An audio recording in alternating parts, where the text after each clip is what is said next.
She canceled the interview, cited the weather. It just looks so bad. I can't believe it's going to be good for book sales either. I don't know, maybe I'm wrong.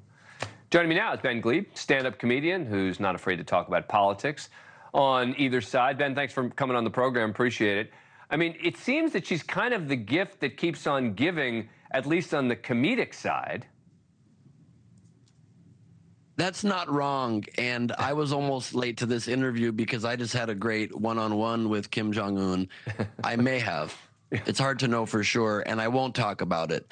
It is an incredible string of, these aren't even gaffes, these are just political suicide. I don't know how you can erroneously claim that you met with a world leader, let alone a pariah world leader, and then be called out on it clearly being fake, and then story after story, interview after interview, to not admit it. She already said it wasn't true, but didn't say it in so many words. Why do you not just say, yeah, that was in there, it was taken out? To be able to still try to do a political dance over a meeting that did not occur is such next level twisting of reality that she probably is the perfect choice for Donald Trump.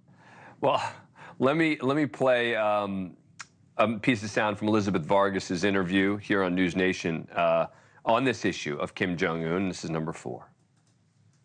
Your spokesman told Politico that the world leaders' names were conflated in the book. What does that even mean?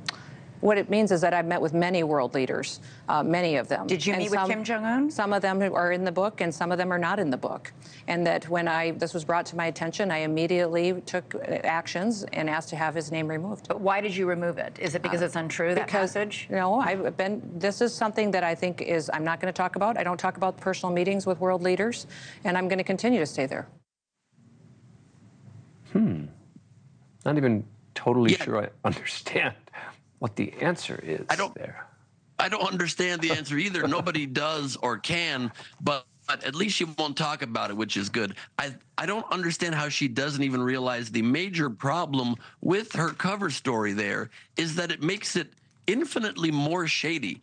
If you want to run for public office, let alone the second highest office in the land, wouldn't you want to talk about your meetings with world leaders? Is your public stance, when I meet with world leaders, I will never tell people what I discussed with them. It's just between me and murderous dictators. That's right, just but the question, no one's asking her, but no one's even asking her the details. If she wants to say, well, we had private conversations, no one's saying to her, look, tell me exactly what you said. They're asking, just did it happen at all? And so it's not particularly surprising that she ended up being the subject of an SNL skit.